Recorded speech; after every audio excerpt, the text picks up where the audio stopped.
Lorena, nuevamente bienvenida y agradecido pues contigo para que nos dediques unos minuticos a nosotros, a tus coterráneos colombianos, mientras estás por allá en México. Y vale, pues buenas tardes a todos. Igual, Jair, gracias por la invitación. Em, ¿Qué más? Bueno, me gradué de la Sergio y comencé a trabajar en la Sergio en Bogotá y después de ahí pues ya me fui a Uninorte. Fueron 3 años muy, muy felices. En realidad me vine para Guadalajara porque era el TEC de Monterrey y pues eso representaba, digamos, un cambio profesional, pero fui muy feliz. Estaría muy feliz en la Guacherna. Ah, mi hermana. Uy, no les recuerdes. Mi hermana todavía está allá y tiene una niña de casi 3 años y es la reina del colegio. Entonces, pues de su curso de kinder, entonces pues obviamente todos estos días mandándome videos y demás. Entonces son de las cosas que se extrañan además del calor. El calor, o sea, me refiero al calor humano de la costa, es muy difícil de igualar. Aquí son muy buena gente, pero definitivamente en Barranquilla era completamente distinto. Pero yo llevo aquí un montón de años, es la primera vez que vivo tanto tiempo fuera de Colombia, ya llevo 6 años larguitos y pues nada, pues muy contenta de estar aquí. Gracias, Jair. Muchas gracias, Lorena. Entonces, pues bueno, me confirman, por favor. Voy a compartir la pantalla. Pues digamos que es una presentación más de guía que de otra cosa. Esto va a ser un poquito más dialogado. Por favor, allí. Si ya están viendo el Turning East, China's growing role in the Pacific Alliance. ¿Sí está? Sí, sí se ve. Listo. Sí, Bueno, profe. vale.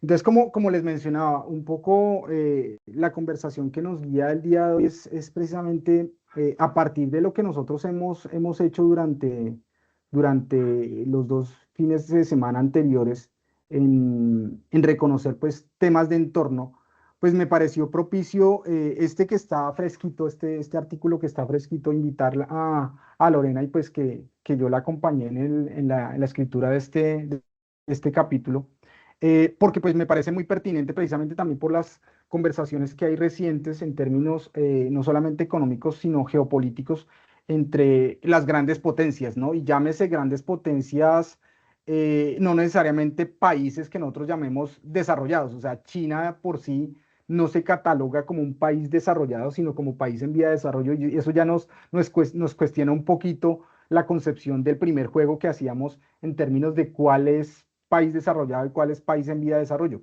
Ellos no se autodenominan país desarrollado, de hecho dentro de la Organización Mundial de Comercio están catalogados todavía como país en vía de desarrollo y a pesar de que económicamente y políticamente son muy fuertes.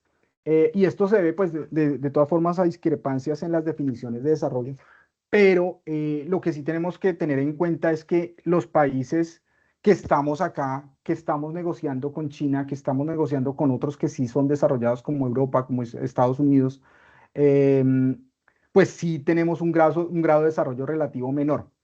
Y viendo esos grados de dependencia, pues también nos hace cuestionar, pues, si nosotros tenemos una dependencia muy fuerte con Estados Unidos, nosotros hablo particularmente de Colombia, pues vamos a ver los matices con los otros 3 países de la Alianza del Pacífico. Eh, ¿Por qué mirar a otros países? Y precisamente la respuesta está sobre todo en esa dependencia. Necesitamos de pronto diversificar. Pero cuando llega una presidencia tan fuerte en términos de decir, bueno, vamos a hacer una doctrina eh, Trump ¿sí? Emulando esa doctrina Monroe de América para los americanos, pues dice uno, o sea, estamos condicionados a nuestra diversificación porque somos finalmente el patio trasero de una economía muy fuerte de la cual dependemos mucho. Y eso va a ser particular para 2 de los países de la Alianza del Pacífico, como lo son, pues, fundamentalmente Colombia y México, y ya vamos a ver los matices para el caso de Chile y Perú, cuyos, digamos, estos 4 serían lo que nosotros vamos a definir como la Alianza del Pacífico. Entonces, den un minutico a ver si aquí estoy, me toca dar otra vez el enter. En el cuadrito que está arriba, al lado de... Aquí ya. Es que se trabó. Aquí ya está. Ahora sí. Ahí está. Listo. Entonces, digamos que conectado con lo que acaba de mencionar Jair, están estas tres ideas principales en donde, gracias a tener un acuerdo de libre comercio con Chile y con Perú, para estos dos países, China es un importante socio comercial. Y si nos vamos por el lado de los bienes primarios, también es un gran comprador en México y Colombia de algunos minerales. También aparece todo el tema del petróleo. Pero lo que nosotros o lo que queremos hacer énfasis en el capítulo es que, además de ser este importante socio comercial, pasa a ser un inversor. Y esta parte de inversión tiene que ver con una política china que es un poco más estructurada, que ellos tienen los planes quinquenales, entonces eso les ha dado el crecimiento actual que tienen, y ya no solamente compran estas materias primas, sino que deciden entrar en estos sectores estratégicos en distintos países. O sea, estamos viendo esta creciente influencia en América Latina, que es de lo que vamos a hablar más, pero también podemos ver que en África están teniendo estas inversiones. O sea, digamos que ahora China es para África lo que China fue en algún momento para Estados Unidos, jalando un poco esta economía tan fuerte. Entonces, al ser inversionista, nosotros nos vamos a enfocar en cuatro casos distintos. Entonces, los menciono de forma general y después nos vamos a lo específico. Y en Chile aparece con distribución energética, en Colombia aparece con transporte público, parece que por fin vamos a tener metro en Bogotá, vamos a ver si lo alcanzamos a ver nosotros. Aparece en Perú toda la parte de puertos y logística, y finalmente en México está en la producción automotriz y está específicamente en toda la parte de vehículos eléctricos.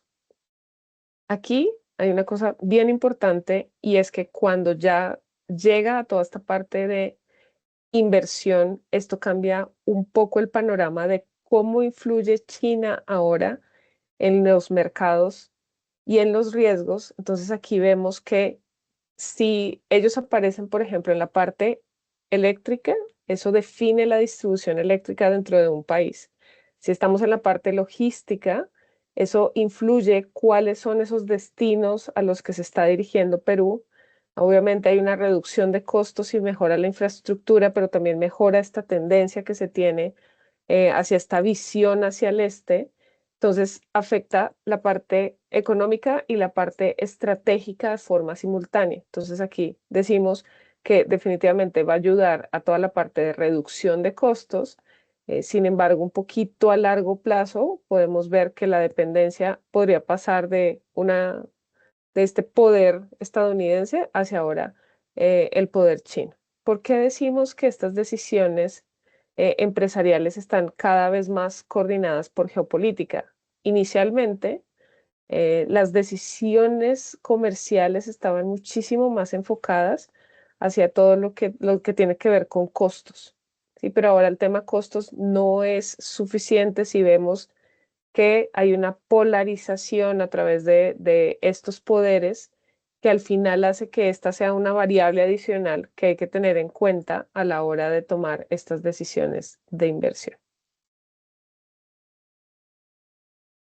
Bueno, y recogiendo esas palabras de Lorena en términos de costos y geopolítica, pues me gustaría de pronto, en principio, mostrarles pues cómo ha sido esa tendencia, en principio, de términos comerciales para después decantarlo precisamente en el énfasis que tiene el capítulo, que es inversión extranjera de China en nuestros países de la Alianza Pacífico, ¿no?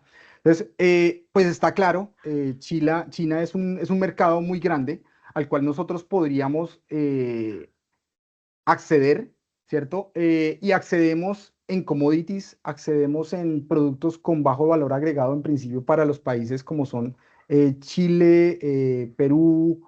y Colombia, con el caso de México, pues ahí de pronto hay un valor agregado adicional, pero pues es algo que no es, digamos, parejo en balanza, y eso pues ahí hay que decirlo también. Y eso se muestra fundamentalmente en estas dos gráficas que yo les estoy mostrando aquí. Por un lado, aquí está la comparación de cuánto es China frente a los demás países, a los demás socios comerciales de Latinoamérica desde el 2000 hasta el 2023.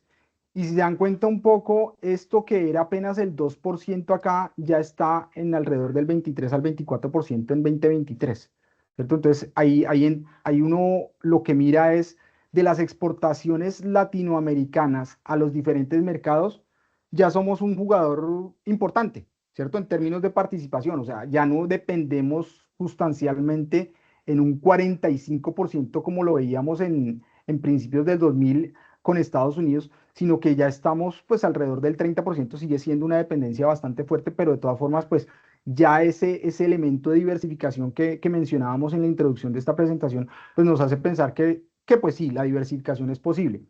Sin embargo, sufrimos del mismo problema que hemos tenido con la dependencia con otros mercados, y eso se refleja fundamentalmente en una balanza comercial, ¿cierto? Cuando nosotros hablamos de esa balanza comercial, el diferencial entre exportaciones e importaciones, donde nosotros importamos más de lo que exportamos, sobre todo pues ya a finales, digamos, del 2020 para acá, ¿cierto? Ahí ya se nota, digamos, con una leve estabilidad desde el COVID, pero nuevamente ya a partir del COVID, pues hay un elemento de déficit que pues nos ha golpeado siempre con países en los cuales nosotros somos dependientes, y es fundamentalmente porque nosotros exportamos commodities e importamos valor agregado. Entonces eso hace este tema de la asimetría como la definición de nuestras relaciones comerciales con países que no son pares de nosotros en términos de tamaño, no solamente comercial, sino también poblacional. Em, ¿Cuál es el riesgo? Pues evidentemente, si tú tienes los huevos en una canasta y se te cae la canasta, pues todo se pierde. Entonces la idea es un poco el tema de diversificar. Y pues en este momento, si uno lo piensa, pues sí estamos diversificando, ¿cierto? En términos de mercado. Ahora, la otra pregunta es si estamos diversificando en términos de productos.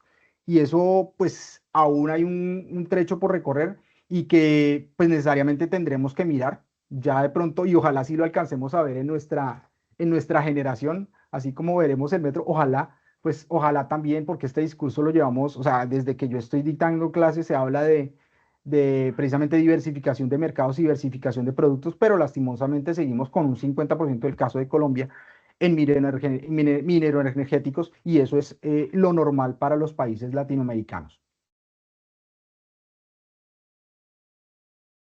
María Camila, ¿tú tenías una pregunta o fue así de... Ah, bueno, muy bien. Bueno, entonces, fíjense que aquí en esta gráfica lo que estamos viendo es qué tanto China invierte en estos cuatro países de la Alianza del Pacífico o cómo ha sido el histórico de inversión. Entonces, en términos, digamos que generales, em, vemos, mentiras, o sea, hay una, no es constante creciente, no es constante hacia la baja, pero donde se ve más significativo es, digamos, un Perú y un Chile, que de nuevo, digamos que influye este acuerdo comercial. En Colombia, que ahorita Jair nos va a explicar un poquito qué es lo que ha pasado con esta relación de China y nuestro país.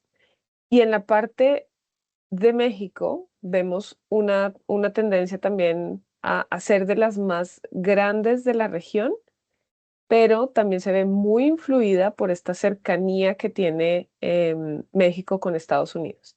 Entonces ahorita Jair nos estaba hablando de la dependencia de estos países en términos generales de un solo país. En temas de México es un poquito más extremo. Cuando nosotros vemos los datos de comercio, la relación con la mayoría de las exportaciones van a Estados Unidos y es aproximadamente un 78%. Entonces, esa es una dependencia real. De hecho, es el que más depende del mercado. Obviamente, el TEMEC influye en esto. Sin embargo, pues también aquí un poquito se habla de diversificación, de ver otros mercados, aunque la tendencia sea mirar hacia arriba, es bastante fuerte. En, ya mostramos aquí la parte del déficit persistente, que era lo que nos estaba explicando Yair. Este financiamiento o estas inversiones van en aumento, sin embargo, están sectores específicos. Entonces, por ejemplo, esta inversión que se ha dado en, en México con Jack está muy enfocada hacia vehículos eléctricos. Hay otros sectores en donde no es tan sencillo, sobre todo por el cumplimiento de normas de origen que tiene que tener con los acuerdos, que eso es importante.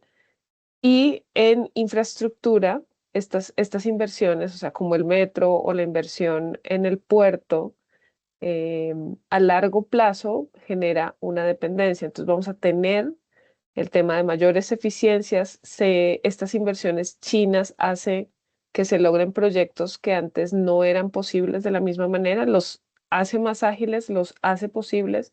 Sin embargo, ya como mencionaba con antelación, el riesgo de una dependencia a largo plazo es mayor.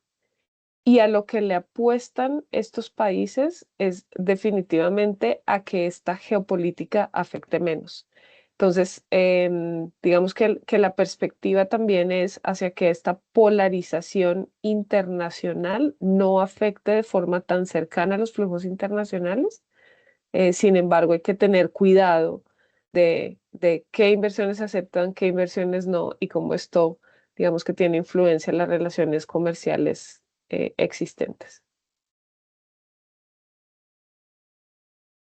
Bueno, y precisamente aquí hacemos el énfasis en ese aspecto geopolítico que menciona Lorena. Eh, ¿Por qué, por ejemplo, Chile y por qué, por ejemplo, Perú de pronto tiene unas relaciones más cercanas eh, con China que lo que podría tener Colombia y México? Y todo parte un poco de una frase que decía Lorena al principio. Ellos tienen ya unos acuerdos comerciales y sobre todo han sido beneficiarios de alguna forma de la iniciativa eh, de la seda, de la nueva ruta de la seda, digámoslo así. Entonces, pues hay una cercanía, digamos, en términos de esos acuerdos comerciales, cosa que para Colombia y para México han sido un poco más esquivos y han sido muy, digamos, un poco más esquivos precisamente por el relacionamiento que sí tenemos con Estados Unidos. Entonces, cuando tú tienes un patio trasero en donde pues siempre tú le vas a exportar y vas a recibir inversión extranjera directa de ese país y no miras a otras latitudes, pues evidentemente pues ese matrimonio sí va a perdurar, pero no tienes posibilidades como de salir, un poco para volverlo un poco marital el ejemplo.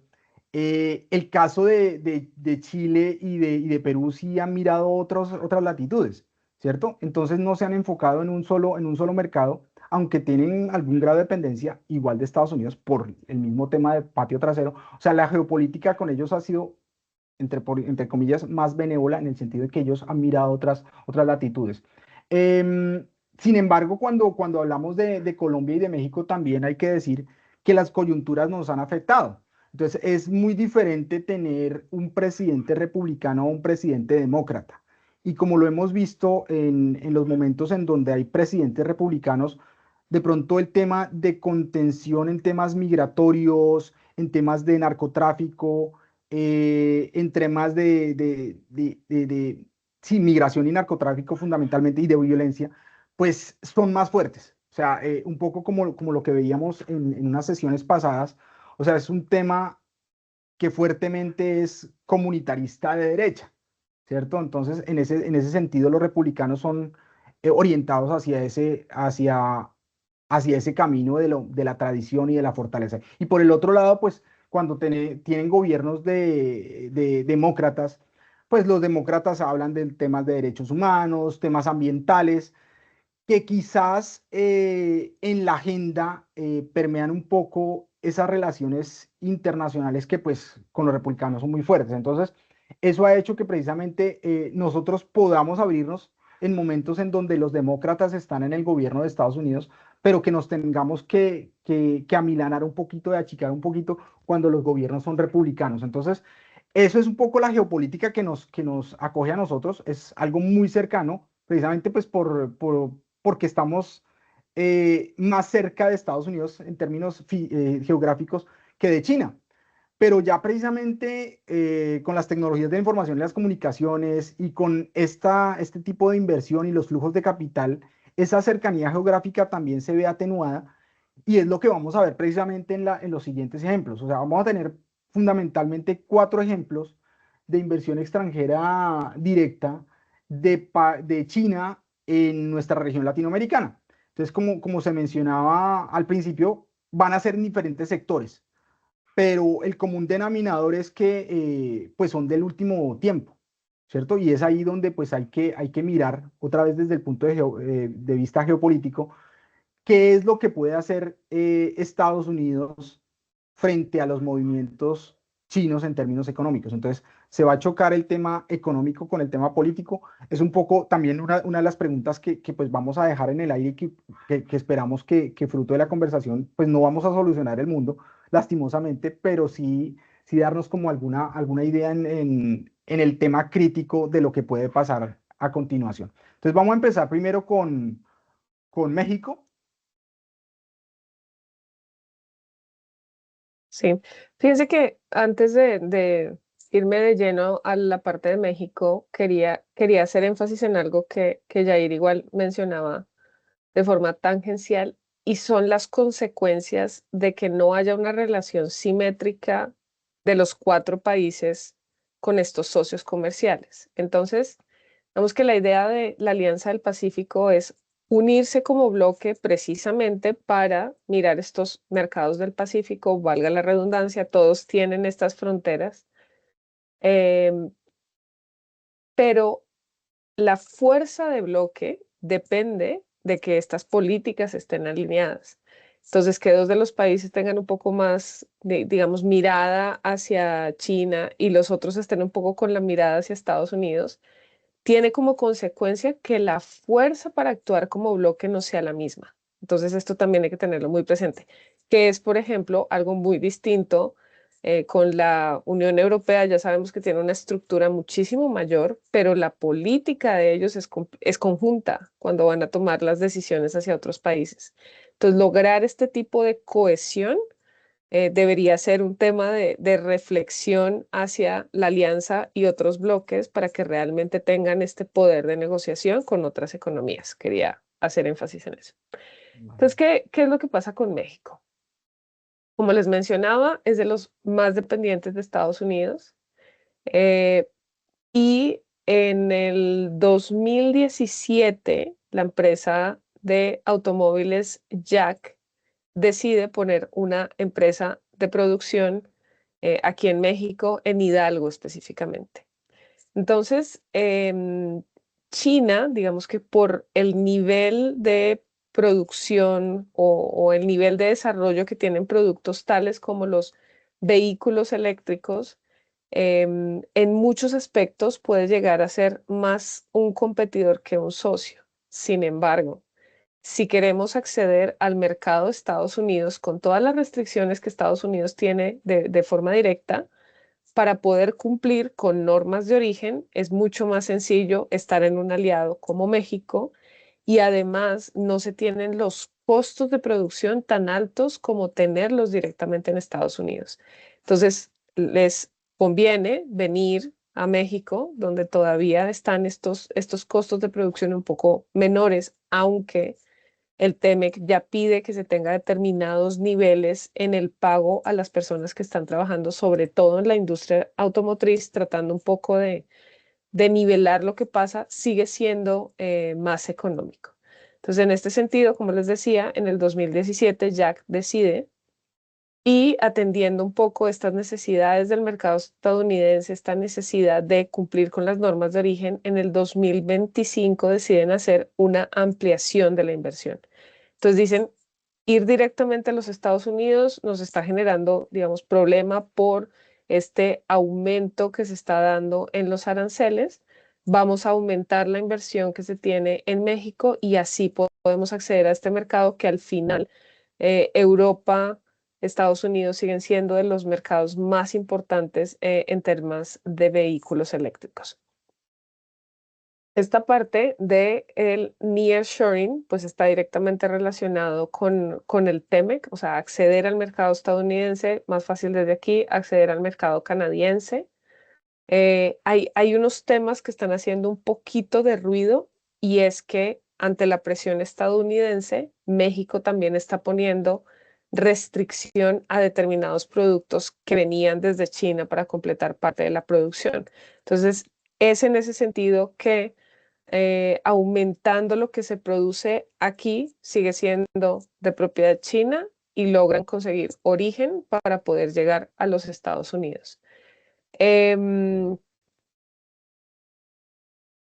Cuando estamos aquí como en el mercado local, la presencia de los carros chinos está siendo cada vez mayor.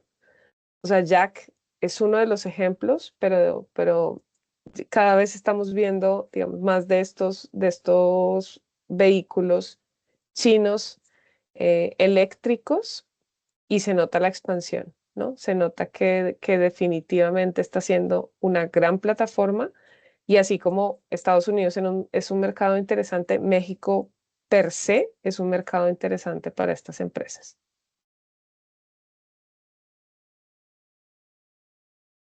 Bueno, y así pasamos un poco al caso colombiano, que un poco más cercano por el público que tenemos, pero pues de pronto por la juventud de los que nos acompañan, de pronto no nos enteramos que esta historia del Metro de Bogotá ya cumple 3/4 de siglo. O sea, estamos hablando desde los 1950. O sea, yo ni siquiera tampoco estaba en proyecto.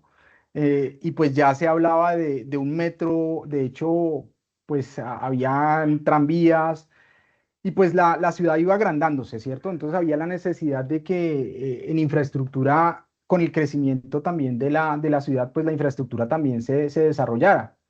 Y pues lastimosamente, pues por temas políticos, evidentemente por temas económicos, el metro de Bogotá pues no había sido una realidad, sino hasta que cuando en aproximadamente a finales pues de esta segunda década, ¿no? 2020, 2015, o sea, ya como que se alinearon los astros para decir, bueno, hay posibilidades de hacer una primera línea del metro. Y la pregunta es, ¿quién lo va a hacer? ¿No? Entonces, pues esos elementos de concesiones, de llamados a licitar, pues sabemos que son muy complicados, sobre todo en países emergentes y con un historial tan fuerte como lo conocemos, sobre todo en temas de transparencia. Y pues eso ha sido complicado. Además, el caso y ya para poner a China como protagonista, pues China había sido conocido en la región más por hacer temas de commodities, ¿cierto? En temas mineros, quizás en algunos países en temas agrícolas, pero en temas de infraestructura realmente pues no era tan conocido y pues también, sobre todo en Colombia, se cuestionaba la viabilidad de proyectos de infraestructura chinos, precisamente porque pues no eran tan conocidos. Entonces, pues una de las cuestiones era precisamente eso, cómo un consorcio chino podría hacer un metro en Colombia, particularmente en Bogotá, si no conocemos cómo es su forma de hacer negocios. Y entonces, pues ahí entra un poco también que nosotros somos American Oriented, ¿no? Mirando siempre a Estados Unidos, mirando hacia el norte, y no reconocíamos que pues existían alternativas al este, como es el título de esta presentación, mirando hacia el este, en donde pues podrían darnos alguna alternativa. Y es así como efectivamente pues después de muchos intentos pues llega esta posibilidad en donde precisamente también hay que tener en cuenta que es el gobierno chino el que hace la inversión, porque por naturaleza las empresas chinas son propiedad del Estado. Recordemos el tema del Estado. El Estado es el gobierno, la sociedad civil y el territorio. Entonces, el dueño de las empresas que vienen a invertir en Latinoamérica en general son empresas de propiedad del Estado chino. Y eso pues ya de por sí pues genera un respaldo también. Entonces, cuando se decide, digamos, se define fundamentalmente que el metro se ha hecho por este consorcio chino, que fundamentalmente son empresas chinas que hacen un consorcio, que se también reciben préstamos de diferentes fuentes, em, pues son proyectos llave en mano, ¿cierto? Son proyectos que te dejan todo listo para que después tú lo pongas en operación, cosa que también, pues en temas de concesiones ha sido normal para Colombia, pero con, con inversores, digamos, conocidos, más cercanos, latinoamericanos, temas Odebrecht, temas, también temas de empresas españolas que tienen nuestra misma lengua, y ya con China, pues es otro el tema. Entonces, pues ahí empiezan a verse no solamente temas culturales, sino también temas de presión de pronto de Estados Unidos, de por qué un país como Colombia, que es muy orientado hacia Estados Unidos, empieza a hacer negocios de inversión con China. Entonces, pues también hay un tema geopolítico ahí, que pues te presiona. Y más ahora, cuando pues hay un gobierno demócrata, entonces pues empieza a cuestionar todo este tipo de cosas y pues tendrá implicaciones a futuro. De pronto con Estados Unidos es más fuerte con la Unión Europea. La Unión Europea lo ve como competición, no nos ve tan cercanos a excepción de España por los lazos culturales que tenemos, pero definitivamente ya no estamos jugando en términos de inversión con un solo operador o con dos operadores que sean provenientes de Europa y de Estados Unidos, sino entra a jugar un papel fundamental también China. Y estamos hablando apenas de la primera línea del metro, ¿cierto? Esperemos que no nos demoremos tanto para decidir sobre las siguientes líneas del metro, porque pues ya de por sí Bogotá es insufrible con el tráfico. Y pues nos cuestiona un poquito si seguir con la misma tecnología, eh, bajo los parámetros que tenemos ahora. O sea, hay un tema ahí de potencial de crecimiento de la ciudad, potencial de crecimiento de la inversión. El tema regulatorio, pues ya una vez conocido cómo es el sistema chino, podría pues uno decir, bueno, hay que adoptar de pronto algunos parámetros para que sea más abierto, y definitivamente pues la escogencia, o sea, de los grupos que vienen a invertir en el país, cuando se amplía el portafolio, pues digamos que nos da mayores perspectivas, pero siempre está un poco la presión de Estados Unidos, fundamentalmente por ese tema geopolítico y estratégico que siempre ha tenido, y sobre todo en el caso de Colombia, la dependencia. Creo que nos vamos ahora, para Chile. Bueno, Chile, eh, como les mencionaba, de este antecedente de tener este acuerdo, y Chile sí es de los países más diversificados. De hecho, es de los primeros en América Latina que definitivamente decidió una estrategia de apertura comercial. Y esa apertura comercial implica, si no me equivoco, ahí me corregirá Yair, el país del mundo que tiene más acuerdos comerciales con distintos países. Ujú, Entonces, digamos que no discrimina. O sea, ellos dicen, ujú, oigan, vamos a diversificar de verdad. Y aunque, por ejemplo, los podemos ver como referentes en exportaciones de frutas, en exportaciones de productos de la pesca, pues también hay unos elementos de valor agregado en lo que ellos ya son muy fuertes, ¿sí? Entonces, así digamos, oye, así digamos es fruta, así digamos es producto pesquero, es producto de tal calidad que un mercado como el japonés, que es de los más estrictos en el mundo, pues recibe todos estos productos, precisamente por esta calidad chilena. Aquí, digamos que una de las similitudes con China, por decirlo, es la planeación dentro de todo es un poco más estable en términos comerciales. Esta parte que se menciona de entorno institucional predecible está acompañado de, tenemos un acuerdo, sabemos cuáles son las reglas, y además que usualmente vemos acuerdos comerciales como intercambios comerciales. Sin embargo, hay distintos temas que están incluidos. Y esta parte de la extracción de productos primarios, también digamos, continúa, o sea, no quiere decir que Chile no le siga vendiendo cobre, por ejemplo, a China. Sin embargo, permiten esta inversión en un mercado bien específico que es la parte de, o en un sector bien específico que es la distribución energética. Entonces, cuando quiere China hacer esta inversión, por supuesto, surge un poco, digamos que el cuestionamiento de, ¿va a ser el gobierno chino el que tenga toda la parte de proveeduría o la mayoría de proveeduría energética en el país? Y obviamente la respuesta fue un sí desde el punto de vista de vamos a mejorar eficiencias, es algo que se necesita, se requiere mejorar en infraestructura de la capacidad instalada que ya estaba. Entonces, obviamente, esto pues genera unas ventajas para generar definitivamente unas eficiencias.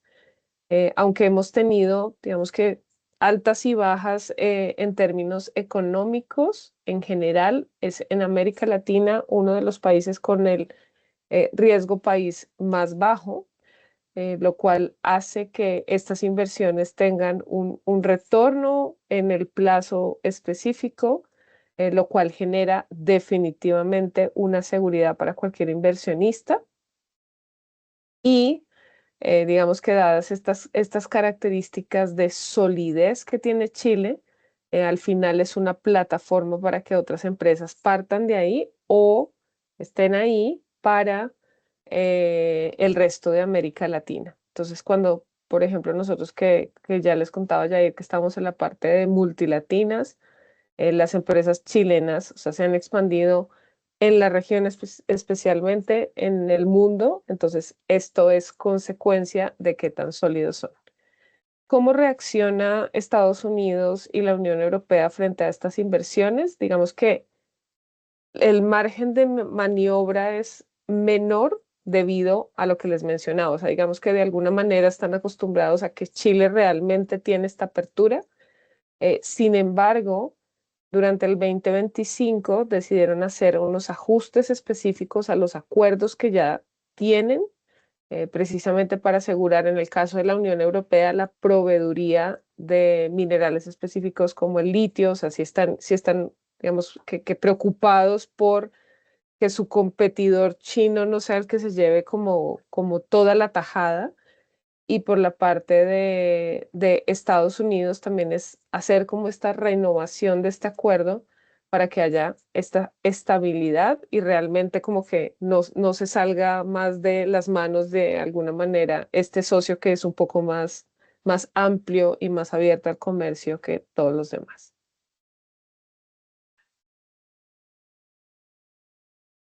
Bueno, ya para cerrar en términos de los países y los casos que hemos mencionado hasta ahora, pues está Perú. Y Perú, pues, se presenta como el hub de puertos en Latinoamérica y es el hub de puertos porque crea el puerto más grande de Latinoamérica y lo crea China. Fundamentalmente aquí es una relación muy parecida en términos de lo que se mencionaba de Chile en el porcentaje de participación. Aquí la empresa Costco Shipping Ports hace una inversión en donde quiere garantizar derechos exclusivos, donde quiere garantizar también mayor concentración, no propiedad absoluta, un tipo de coparticipación, pero una coparticipación con mayoría accionaria que le permita tomar decisiones, ¿cierto? Cosa que pues para un país que no tiene un grado de desarrollo tan alto, pues puede ser como arma de doble filo. Por un lado, pues y se pone en el discurso, pérdida de soberanía. Pero por otro lado, si no es ellos que lo hacen también, ¿quién? Entonces ahí entra otra vez esa discusión de la que ha sido como un común denominador entre el tema económico y el tema político, de qué debemos hacer. Finalmente, pues ahí se dirimen temas legales, los temas jurídicos y triunfa el pragmatismo. De alguna forma, lo que se constituyó en principio con una idea en 2019 cuando se acuerda la adquisición del 60% de Costco por parte de la parte de los terminales portuarios de Chancay, pues ya es un primer paso, ¿sí? O sea, van a adquirir el 60%. En 2024, cuando hay una disputa entre si se tienen derechos exclusivos y finalmente se vota a favor de que sí se tengan derechos exclusivos, pues también se da como un voto, un espaldarazo a lo que China venía haciendo en temas de inversión, pues nos muestra que ya a finales del 2025 ya empezamos a operar. O sea, estamos hablando de que a pesar de pronto de esos temas de soberanía, a pesar de la reflexión en términos de que podríamos perder soberanía y que nos van a usufructuar, como de pronto ha sido históricamente Latinoamérica, pues finalmente se triunfa en el pragmatismo y pues el negocio sale adelante. Evidentemente, hay una historia detrás de esto que es que pues Perú ha sido muy cercano a China, o sea, como parte de la Asociación de Países del Asia-Pacífico, económica del Asia-Pacífico, que tiene un acuerdo comercial, que también pues firmó la declaración conjunta para pertenecer a la iniciativa de la ruta. Em, y pues eso ha dado pie pues, para que este tipo de inversiones se dé. Entonces, pues no es tampoco una cosa muy súbita, sino que pues realmente pues ha tenido trascendencia. Nuevamente, pues está la crítica frente a los países que tradicionalmente han sido relacionados con Latinoamérica, esto es Estados Unidos y la Unión Europea, pues evidentemente para Estados Unidos tener el hub más grande de Latinoamérica en posesión de China, pues estratégicamente y logísticamente puede ser contraproducente y pues evidentemente, no lo duden, pues siempre habrá presiones. De hecho, una de las primeras presiones que hizo Trump 2 fue sobre el canal de Panamá, sobre las inversiones chinas. Entonces eso ya da cuenta de qué es lo que puede pasar también con Chancay. Em, pero el tema logístico sigue su curso. Resultado de que se cree Chancay, los tiempos de la ruta se van a disminuir. Estamos hablando de un puerto de aguas profundas.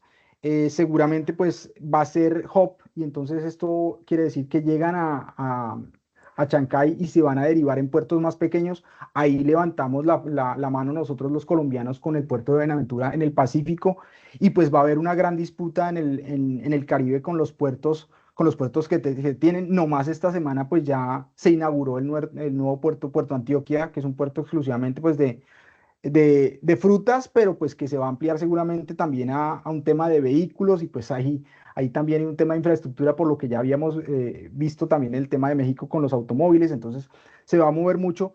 Y finalmente, cuando tú tienes un hub en tu país, pues estás llamando a más inversión. Y eso es seguramente lo que va a pasar con Perú, que solamente de pronto pueda ser restringido pues por problemas internos políticos o por alguna presión que pueda tener Estados Unidos sobre las inversiones